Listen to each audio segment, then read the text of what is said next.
Hello dear students, today we will discuss measurement of economic development. Economic development का मापन किस प्रकार से किया जा सकता है। इकोनॉमिक डेवलपमेंट को मेजर करने के बहुत से तरीके हैं, लेकिन आपके सिलेबस में 4 मेथड्स गिवन हैं। आज की इस वीडियो में हम पहले के 2 मेथड्स को डिस्कस करेंगे। Those are national income and real per capita income, और आगे के 2 मेथड्स को हम नेक्स्ट वीडियोस में डिस्कस करेंगे। चलिए स्टार्ट करते हैं। इकोनॉमिक डेवलपमेंट के 2 प्रकार के मेजर्स हो सकते हैं, economic measures and social measures. Economic measures में आता है आउटपुट, एम्प्लॉयमेंट, इनकम, प्रोडक्टिविटी। इनका जितना ज़्यादा हाई लेवल होगा उतना ही इकोनॉमिक डेवलपमेंट को शो कर रहे हैं। और focus of production and employment shifts from primary sector to secondary and tertiary sector. जो प्रोडक्शन एंड एम्प्लॉयमेंट का फोकस है वो प्राइमरी सेक्टर से शिफ्ट करके सेकेंडरी एंड टर्शरी सेक्टर की तरफ मूव कर जाता है। इन दोनों सेक्टर्स में, सेकेंडरी एंड टर्शरी सेक्टर में, एक्सपेंशन एंड डाइवर्सिफिकेशन का स्कोप ज्यादा होता है। विस्तार और विविधीकरण का जो स्कोप है वो सेकेंडरी और टर्शरी सेक्टर में ज्यादा होता है। और जितना ज्यादा विविधीकरण होगा उतना ही फिर लोगों के डिमांड पैटर्न भी डाइवर्सिफाइड होंगे और भी तीव्र गति से विकास होगा। सोशल मेजर्स क्या क्या हैं? High level of literacy and education. जितना ज्यादा शिक्षा का स्तर ऊंचा होगा उतना ही विकास होगा। हाई एक्सपेक्टेंसी ऑफ लाइफ, जीवन प्रत्याशा की ऊंची दर, या इसको कह सकते हैं लॉन्गेटिविटी ऑफ लाइफ। जितना ज्यादा लाइफ स्पैन होगा किसी इकोनॉमी में वहाँ के लोगों का, उतना ही बेहतर वहाँ की लिविंग कंडीशंस होंगी। ये लाइफ स्पैन से हमें दिखता है कि जितना ज्यादा लाइफ स्पैन होगा ऑन एन एवरेज, उतना ही वो शो कर रहा है कि वहां पर उतनी ही बेहतर कंडीशंस हैं, तभी लाइफ इतने ईयर्स तक पॉसिबल है। Equality in the distribution of income and wealth. Income और वेल्थ में के जो बंटवारे में है उसमें समानता होनी चाहिए। और अगर समानता है तो वो क्या दिखा रही है? सामाजिक न्याय को दिखा रही है। Attitude attitude of the people changes to become environment friendly. लोगों का एटीट्यूड एनवायरमेंट के प्रति अवेयरनेस आ जाती है लोगों में, और उनका एटीट्यूड एनवायरमेंट फ्रेंडली होता है। People become conscious of the high quality of life. लोग हाई क्वालिटी ऑफ लाइफ के लिए प्रयासरत रहते हैं। People start migrating from rural to urban areas. गांव से शहर की तरफ जो माइग्रेशन है वो बढ़ जाता है, क्योंकि शहरों में जो सुविधाएं हैं रहन सहन की वो गांवों से बेहतर होती हैं। तो ये कुछ सोशल मेजर्स थे। अब हम मूव कर जाते हैं जो हमारे मेथड्स हैं किनके द्वारा हम मेजर कर सकते हैं। फर्स्ट हमारा मेजरमेंट का तरीका है नेशनल इनकम। नेशनल इनकम से हम इकोनॉमिक डेवलपमेंट का मापन कर सकते हैं। नेशनल इनकम से आप बहुत अच्छे से अवेयर हैं। ये कुछ इकोनॉमिस्ट के नाम यहाँ पर दिए हुए हैं: Kuznets, professor Hicks, professor Youngson, professor Pigou, professor Samuelson. इन सभी ने सपोर्ट किया है कि नेशनल इनकम के द्वारा किसी भी देश या इकोनॉमी की के आर्थिक विकास का अनुमान लगाया जा सकता है। नीचे आपके कुछ पॉइंट्स दिए हुए हैं। चलिए इससे पहले मैं एक दो डेफिनेशन या जो इनकी सेइंग है उनको एक्सप्लेन कर लेते हैं। कुछ नेट्स का कहना है, with a view to measure economic development we may define it either in terms of national income growth और in terms of total output produced by the residents of a country at the constant prices। हम national income के द्वारा economic development का मापन कर सकते हैं, या तो नेशनल इनकम कह लीजिए, या जो टोटल आउटपुट हो रहा है एक इकोनॉमी में कांस्टेंट प्राइसेस पर और उसके रेजिडेंट्स के द्वारा कांस्टेंट प्राइसेस पर एक गिवन टाइम पीरियड में कितना प्रोडक्शन हो रहा है, उससे हम किसी देश की इकोनॉमी का के डेवलपमेंट का अनुमान आसानी से लगा सकते हैं। प्रोफेसर सैमुअल्सन कहते हैं, gross national product is the best measure of economic development. Gross national GNP एक बेहतर तरीका है इकोनॉमिक डेवलपमेंट का मापन करने के लिए, क्योंकि जितना नेशनल इनकम का साइज अधिक होगा, जितना ज़्यादा प्रोडक्शन का लेवल अधिक होगा, उतना ही उस कंट्री का विकास वो दर्शा रहा है। और डिफरेंट कंट्रीज के बीच कंपैरिजन भी किया जा सकता है इस बेसिस पर कि उनका जो इकोनॉमी का साइज है वो कितना है। यहाँ पर जो arguments in favour of national income दिए हुए हैं कि जो नेशनल इनकम का तरीका है वो कैसे बेहतर है, वो यहाँ पर जो पॉइंट्स हैं वो real per capita income income की तरफ ज्यादा इंक्लाइन है, उसके बारे में ज्यादा बात कर रहे हैं। तो यहाँ पर आप अपने पॉइंट बना सकते हैं।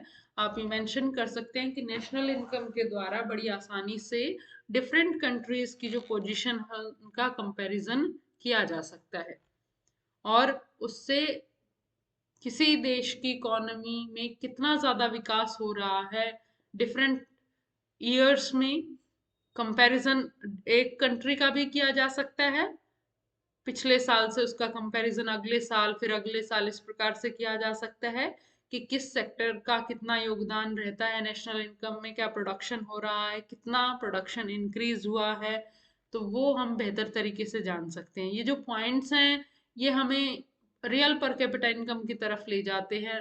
तो अभी मैं आपको सजेस्ट करूंगी कि आप जो ऊपर एक्सप्लेनेशन दी हुई थी इकोनॉमिक डेवलपमेंट को नेशनल इनकम के द्वारा कैसे मेजर किया जा सकता है, उनसे ही कुछ पॉइंट्स आप ले सकते हैं। यहाँ पर जो दिया हुआ है एक बार आपके साथ डिस्कस कर लेती हूँ, क्योंकि जब नेशनल इनकम का साइज बढ़ता है तभी पर कैपिटा इनकम का साइज बढ़ता है। तो नेशनल इनकम का साइज इकोनॉमी की स्थिति को बहुत बेहतर तरीके से दर्शाता है। नेक्स्ट यहाँ पर क्या दिया हुआ है कि नेशनल इनकम जैसे जैसे बढ़ती है, साथ में हमें जनसंख्या की वृद्धि दर का भी ध्यान रखना होता है। और अगर जनसंख्या की वृद्धि दर कम है नेशनल इनकम की वृद्धि दर से, तो रियल पर कैपिटा इनकम भी इंक्रीज होती है। और यहाँ पर ये बताया गया है कि पर कैपिटा इनकम ही एक तरीका नहीं है इकोनॉमिक डेवलपमेंट को मापने का, क्योंकि उससे केवल इनकम का पता चलता है, लोगों के वेलफेयर का पता नहीं लगता है। तो यहाँ पर ये पॉइंट फिट नहीं बैठ रहा है। तो आप जस्ट ये बताएंगे कि नेशनल इनकम के द्वारा हम कितनी आसानी से डिफरेंट कंट्रीज के बीच में कंपैरिजन कर सकते हैं, और एक ही कंट्री का डिफरेंट टाइम पीरियड्स में उसकी कैसी पोजीशन थी उसमें कंपैरिजन किया जा सकता है। और ये बहुत ही ज्यादा इस्तेमाल होने वाला मेथड भी है। Generally, economists treat growth rate of real income level as the index of development। जितना हम अब भी सुनते हैं न्यूज़ में कि इकोनॉमी का ग्रोथ रेट कितना है, उसके बेसिस पे हमारे इकोनॉमी के बारे में विचार बनते हैं कि कितना ग्रोथ रेट हो रहा है नेशनल इनकम में। तो वो किसी कंट्री की प्रोग्रेस को दर्शाता है। फिर है आर्ग्यूमेंट्स कि इस मेथड में जो नेशनल इनकम का से के द्वारा हम नेशनल इनकम के द्वारा हम इकोनॉमिक डेवलपमेंट को मापते हैं, तो उसमें क्या क्या कमियां रह जाती हैं। प्रोफेसर सैमुअल्सन, अभी हमने फेवर में भी इनकी जो बात है वो देखी है, लेकिन जो अगेंस्ट में है वो क्या कह रहे हैं कि ये एक बेहतर तरीका है नेशनल इनकम इकोनॉमी की स्थिति को जानने का, कब, जब वार टाइम है, जब युद्ध का समय चल रहा है तब हम माप सकते हैं। लेकिन जब अगर शांतिकालीन समय है तो हमें लोगों के वेलफेयर की ज्यादा चिंता होनी चाहिए कि किस प्रकार से उनके बीच इनकम का बंटवारा हो रखा है, उनकी रियल पर कैपिटा इनकम कितनी है, प्रति व्यक्ति के हाथ में कितना इनकम है और उससे वो कितनी वस्तुएं खरीद पा रहे हैं, उनके लिविंग स्टैंडर्ड कैसा है उनका, और सारी जो बातें हमारी इकोनॉमिक वेलफेयर से रिलेटेड हैं वो ज़्यादा इम्पोर्टेंट हो जाती हैं। नेशनल इनकम एक ओवरऑल पिक्चर दिखाती है इकोनॉमी की, जबकि प्रति व्यक्ति के हिस्से में क्या आता है उसके बारे में जिक्र नहीं होता है। नेक्स्ट इज, यहाँ पर हम जब नेशनल इनकम की बात करते हैं तो उसके स्ट्रक्चर के बारे में डिटेल में बात नहीं करते हैं कि उसमें कितना प्रोडक्शन हो रहा है और किन वस्तुओं का हो रहा है। अगर वो नेशनल इनकम एटॉमिक बॉम्ब्स या अदर वॉर गुड्स के प्रोडक्शन से, सॉरी, इंक्रीज हुई है, तो वो इकोनॉमिक डेवलपमेंट को नहीं दर्शा रही है। इस प्रकार से अगर इनकम बढ़ रही है तो वो कंट्री के हित में नहीं है। इसके बजाय जो हमारे कंजम्पशन के गुड हैं, कैपिटल गुड्स हैं, सर्विसेज हैं, उनका ज्यादा प्रोडक्शन होना चाहिए। नेक्स्ट इज, जो हमारे प्रोडक्शन में जो सोशल कॉस्ट आई है उसका हमने एस्टिमेशन नहीं किया है। सामाजिक लागत क्या होती है? जैसे जैसे प्रोडक्शन होता है हम एनवायरनमेंट को भी नुकसान पहुंचाते हैं और उसकी वजह से लोगों को अपने हेल्थ केयर पर भी ज्यादा खर्च करना पड़ता है। तो बहुत सी सामाजिक लागतें होती हैं, हमारे रिसोर्सेज खत्म होते जाते हैं, जो नॉन रिन्यूएबल अनवीनीकरण ये जो संसाधन है वो भी खत्म होते जाते हैं। तो वो जो सामाजिक लागत है वो कितनी है उसको हम मेजर नहीं कर रहे हैं नेशनल इनकम में। इस सामाजिक लागत को नेशनल इनकम से माइनस नहीं किया जा रहा है। तो जो नेशनल इनकम का एस्टिमेट है वो ओवर एस्टिमेट है। इसको डिडक्ट करा जाना चाहिए सामाजिक लागत को। और बहुत से ऐसे भी एक्सचेंज होते हैं इकोनॉमी में जिनका रिकॉर्ड नहीं होता है। तो जो नेशनल इनकम है वो सही अनुमान, उससे सही मापन नहीं हो सकता इकोनॉमिक डेवलपमेंट का।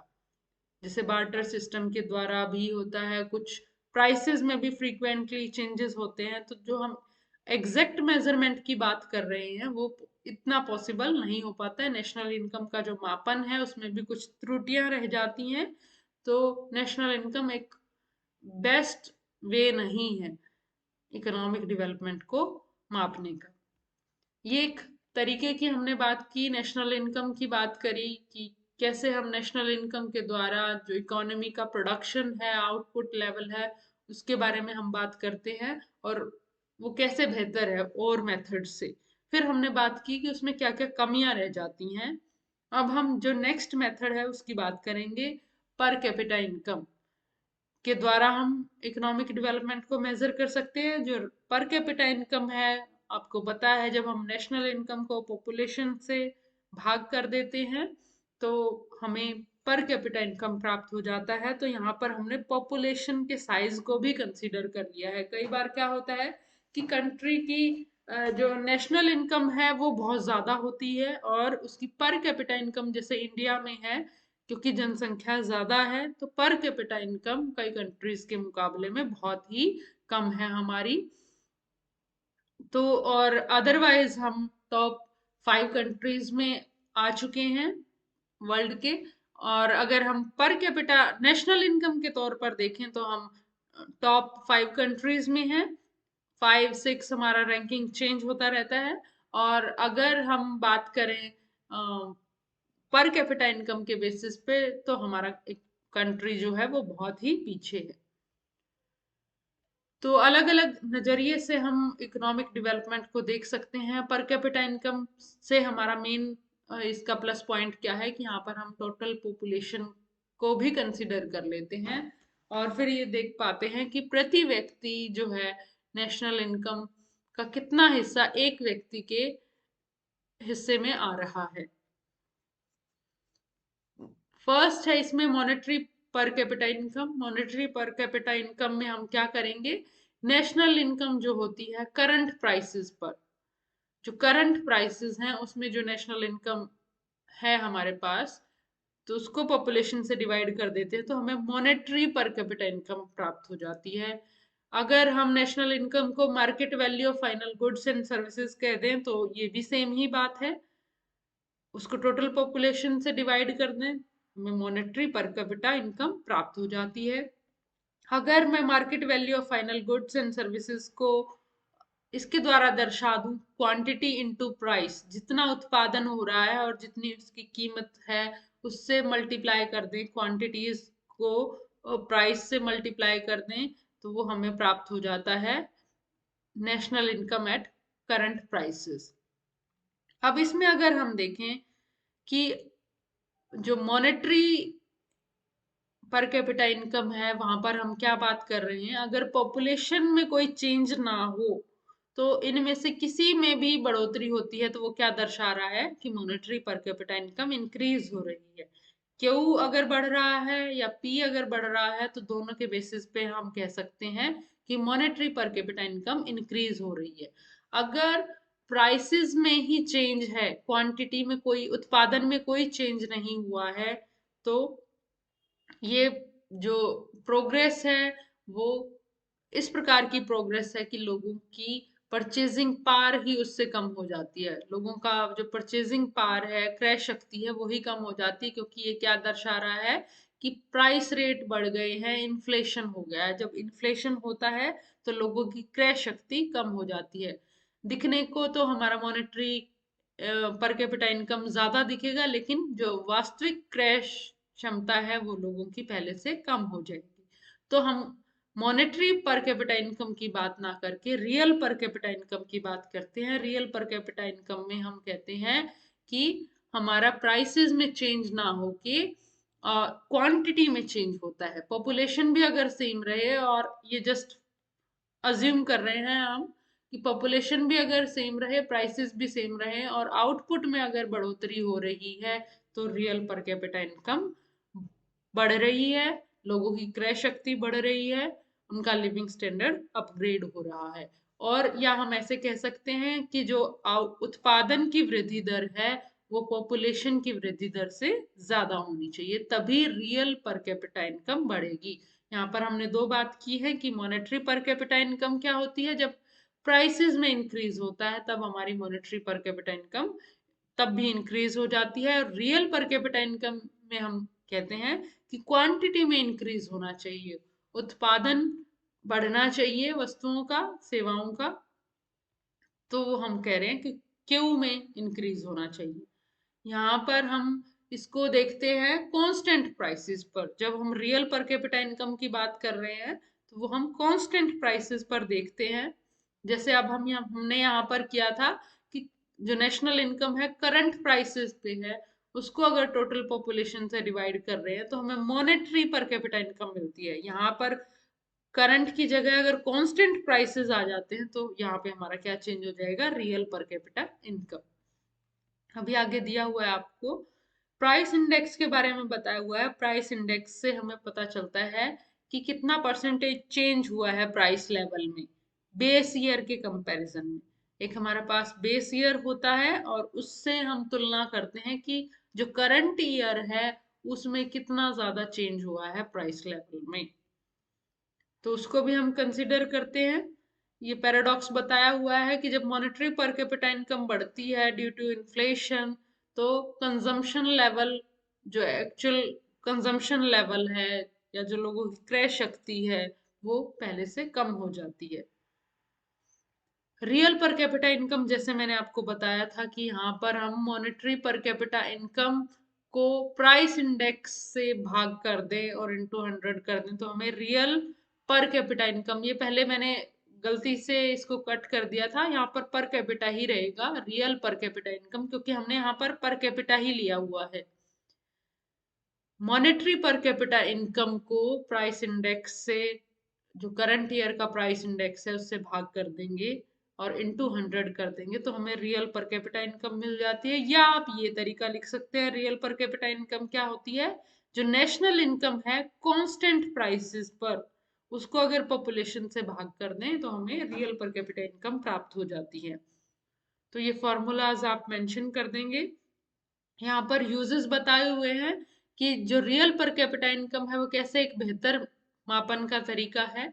इससे मटेरियल वेलफेयर का पता चलता है कि लोगों की वास्तविक, हम यहाँ पर जो बात कर रहे हैं वो मॉनेटरी पर कैपिटा इनकम की बात नहीं कर रहे हैं, रियल पर कैपिटा इनकम की बात कर रहे हैं। अगर रियल पर कैपिटा इनकम बढ़ती है तो वो क्या दर्शा रही है कि लोगों की क्रय शक्ति बढ़ गई है। अगर 50,000 से उनकी बढ़ के 1 लाख पर एनम पर कैपिटा इनकम हो जाती है, तो वो क्या दर्शा रही है कि लोग पहले से दुगना जो गुड्स एंड सर्विसेज हैं वो परचेज कर सकते हैं। Next is comparison of level of development. इससे भी हम डिफरेंट कंट्रीज के बीच में कंपैरिजन कर सकते हैं। अभी मैंने बताया कि एक कंट्री की सिचुएशन नेशनल इनकम के अकॉर्डिंग कुछ और हो सकती है और पर कैपिटा इनकम के बेसिस पर कुछ और हो सकती है। आपकी बुक में एग्जाम्पल दिया हुआ है पीछे, उसको स्टडी कर लेंगे। यहाँ पर जब हम कंपैरिजन की बात कर रहे हैं तो एक कंट्री का दूसरे कंट्रीज से कंपैरिजन भी कर सकते हैं, और एक कंट्री का डिफरेंट टाइम पीरियड्स में भी हम उसकी सिचुएशन देख सकते हैं। जैसे हम कहें 2010 में कितना रियल पर कैपिटा इनकम था इंडिया में, 2015 में कितना था, 2020 में कितना, तो उस तरीके से कंपैरिजन भी आसानी से किया जा सकता है। और रियल पर कैपिटा इनकम से हमें वास्तविक जो उनका स्टैंडर्ड ऑफ लाइफ है, लिविंग स्टैंडर्ड है, उसका पता चलता है, क्योंकि जो रियल पर कैपिटा इनकम है वो लोगों की क्रय शक्ति को दर्शाती है। तो यहाँ पर आपको ध्यान रखना है कि आप रियल पर कैपिटा इनकम की बात कर रहे हैं। सबसे पहले आपको क्लियर होना चाहिए कि मॉनेटरी पर कैपिटा इनकम क्या होती है और रियल पर कैपिटा इनकम क्या होती है। मॉनेटरी पर कैपिटा इनकम में जो हमारी नेशनल इनकम होती है वो करंट प्राइसेस पर होती है, और उसको हम पॉपुलेशन से डिवाइड करते हैं। रियल पर कैपिटा इनकम में नेशनल इनकम जो होती है वो कांस्टेंट प्राइसेस पर होती है, उसको हम पॉपुलेशन से डिवाइड करते हैं। चलिए अब इसकी लिमिटेशंस देख लेते हैं कि क्या क्या लिमिटेशंस हैं इस मेथड की। इससे प्रति व्यक्ति आय का तो पता चल जाता है, लेकिन वो उसका बंटवारा इकोनॉमी में किस प्रकार से हो रखा है इनकम का, उसका ज्ञान हमें नहीं होता है कि इकोनॉमी में इक्वेलिटी है, इनइक्वेलिटी है, कुछ ही लोगों के पास ज्यादा कुछ ही लोगों के पास ही ज्यादा जो इनकम का हिस्सा है, और बहुत से प्रतिशत लोग ऐसे हैं, जैसे 80, 90%, 70% ऐसे लोग हैं जिनके पास नेशनल इनकम का बहुत ही थोड़ा साइज अवेलेबल है। तो यहाँ पर हम जो आय का वितरण है उसके बारे में हमें ज्ञान नहीं होता है इस मेथड के द्वारा। अगर आय के वितरण का ज्ञान नहीं है तो हमें उनके आर्थिक कल्याण के बारे में भी नहीं पता। इग्नोर्स नॉन मार्केट ट्रांजैक्शंस, इससे जो हमने नेशनल इनकम में भी ये पॉइंट किया था कि जो नॉन मार्केट ट्रांजैक्शंस हैं इकोनॉमी में, जो होते रहते हैं जिनका रिकॉर्ड नहीं होता, तो उनको कंसीडर नहीं किया हुआ है।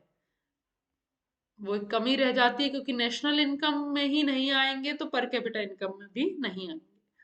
नेक्स्ट इज क्या नहीं आएंगे, नॉन मार्केट ट्रांजैक्शंस जिसका रिकॉर्ड नहीं होता है। Next point is contribution to economic development differs from product to product. जो कंट्रीब्यूशन है इकोनॉमिक डेवलपमेंट में, हमें पता है कि हम कल्याण की बात करते हैं, सामाजिक कल्याण की बात करते हैं, तो वो वेरी करता है कि किस प्रकार की वस्तुओं का उत्पादन हो रहा है, उसका ज्ञान भी होना चाहिए हमें। केवल जब हम रियल पर कैपिटा इनकम की बात करते हैं तो हमें उस बात का ज्ञान नहीं हो पाता है कि वास्तविक तौर पर इकोनॉमी में किन वस्तुओं का उत्पादन हो रहा है। उसमें हमारा अगर फूड, क्लोथ, जैसे हमने कहा कंज्यूमर गुड्स अगर ज्यादा हैं, कैपिटल गुड्स अगर ज्यादा हैं, तो उनसे जो कल्याण होगा। और एक तरफ अगर हम वॉर गुड्स की बात करें, उनका अगर उत्पादन हो रहा है, एटम बम्स का उत्पादन हो रहा है, तो दोनों से ही जो लोगों का कल्याण है वो प्रभावित होता है अलग अलग तरीके से। उसका ज्ञान हमें पर कैपिटा इनकम से नहीं हो पाता है। Next is inclusion of harmful goods and services, अगर वो भी इंक्लूडेड हैं, उसके बेसिस पे हम बात कर रहे हैं, तो वो कहीं ना कहीं लोगों के हेल्थ स्टैंडर्ड को एडवर्सली इफेक्ट कर रहे हैं। अगर इस तरीके की चीजें भी, सिगरेट, अफीम, लिकर, इनका प्रोडक्शन ज्यादा हो रहा है और वो नेशनल इनकम में ज्यादा योगदान दे रहे हैं, और नेशनल इनकम से ही हम पर कैपिटा इनकम निकालते हैं, तो लोगों का जो वास्तविक जो हेल्थ स्टैंडर्ड है वो गिर जाता है। तो ये आर्थिक कल्याण को या आर्थिक विकास को नहीं दर्शा रहा है। बहुत बेहतर तरीके से हम क्या बात कर रहे हैं, हम मेथड की बात कर रहे हैं कि जो रियल पर कैपिटा इनकम का मेथड है वो कैसे इकोनॉमिक डेवलपमेंट का मापन कर रहा है। क्या क्या उसमें बेहतर पॉइंट है कि क्योंकि वो पॉपुलेशन को इंक्लूड कर लेता है, और उससे प्रति व्यक्ति हमारे पास इनकम का साइज आ जाता है। लेकिन जो बारीकियां हैं कि प्रति व्यक्ति जो आय है वो पर कैपिटा इनकम से तो एक एवरेज के तौर पर हमारे पास आती है, लेकिन वास्तविक तौर पर उसका बंटवारा कैसे हो रखा है उसका ज्ञान नहीं होता। किन वस्तुओं का उत्पादन हो रहा है, पॉल्यूशन अगर अधिक हो रहा है तो उससे भी हमारी, हमने अभी सामाजिक लागत की बात की थी, क्योंकि जो पॉइंट्स नेशनल इनकम से जुड़े हुए हैं वो यहाँ पर कैपिटा इनकम में भी आएंगे, क्योंकि नेशनल इनकम के द्वारा ही हम पर कैपिटा इनकम निकालते हैं। अगर पॉपुलेशन नहीं, सॉरी, यहाँ पर पॉल्यूशन अधिक हो रहा है, पॉल्यूशन अधिक हो रहा है, तो आप खुद महसूस कर सकते हैं कि लोगों की जो क्वालिटी ऑफ लाइफ है वो डिक्रीज हो जाएगी, उनके जो हेल्थ हजार्ड्स हैं पॉल्यूशन के वो बढ़ जाएंगे, और उनकी जो लागतें हैं वो बढ़ जाएंगी। तो उसको माइनस किया जाना चाहिए, सामाजिक लागत को नेशनल इनकम में से माइनस करके तब पर कैपिटा इनकम निकाली जानी चाहिए। Next is significance of leisure. आज के समय में जो लेजर है, आराम परस्त जो लाइफस्टाइल है, उसकी भी इम्पोर्टेंस बढ़ गई है। पर कैपिटा इनकम से हमें जो लेजर है उसका अनुमान नहीं हो पाता है कि लोगों का जो जीने का तरीका है उसमें उनके रेस्ट आवर्स कितने हैं, वर्किंग आवर्स कितने हैं, ये सभी जानकारी हमें नहीं मिल पाती है। वेरियस इश्यूज अनटच्ड, बहुत सी बातें ऐसी हैं जो रियल पर कैपिटा इनकम में इंक्लूड हम नहीं कर पाते हैं, कि जो सोशल, ह्यूमन, इंस्टीट्यूशनल और एथिकल एस्पेक्ट्स हैं कंट्री के, उनका हमें ज्ञान नहीं हो पाता है, कि सामाजिक जो ताना बाना है वो कैसा है, लोगों का सोच जो है, एटीट्यूड जो है वो किस प्रकार का है, संस्थाएं वहां पर कैसे काम कर रही हैं, वहां पर जो मॉरल वैल्यूज हैं वो कितनी हैं या नहीं है। बहुत से और वेरिएबल्स रह जाते हैं जिनको हम रियल पर कैपिटा इनकम के द्वारा नहीं माप सकते, और जो कि आर्थिक विकास के इंडिकेटर्स हैं, उसकी परिभाषा में आते हैं। तो इसका क्या सॉल्यूशन हो सकता है कि हम रियल पर कैपिटा इनकम के साथ साथ ऐसा कंपोजिट इंडेक्स डेवलप करें जिसमें हमारे जो बहुत सी चीजें छूट जाती हैं इस मेथड के द्वारा उनको भी इंक्लूड किया जा सके। मेनली हम बात करते हैं एजुकेशन की और हेल्थ सर्विसेज की, एटलीस्ट वो उनको जोड़ा जाए। अभी जो हम आगे मेथड्स करेंगे उनमें उनको इनकॉर्पोरेट किया गया है, जोड़ा गया है, उसके बेसिस पे हम आर्थिक जो विकास है उसका अनुमान लगाते हैं। और ये जो डिफरेंट इंडिकेटर्स है, हमने पोल्यूशन को वहां पर छोड़ दिया था तो उसको भी इंक्लूड किया जाना चाहिए, लेजर को भी इंक्लूड किया जाना चाहिए, इन सभी को इंक्लूड किया जाना चाहिए और ऐसा मेथड डेवलप किया जाना चाहिए। और उसमें हमारे जो नॉन मार्केटेड प्रोडक्शन है गुड्स एंड सर्विसेज का, उसको भी किस प्रकार से कैलकुलेट किया जाए और नेशनल इनकम में ऐड किया जाए, उसके भी वे आउट निकालने होंगे। तो ये था हमारा रियल पर कैपिटा इनकम और नेशनल इनकम के दो मेथड्स की हमने बात की। आई होप आपको समझ आया होगा। Thank you so much.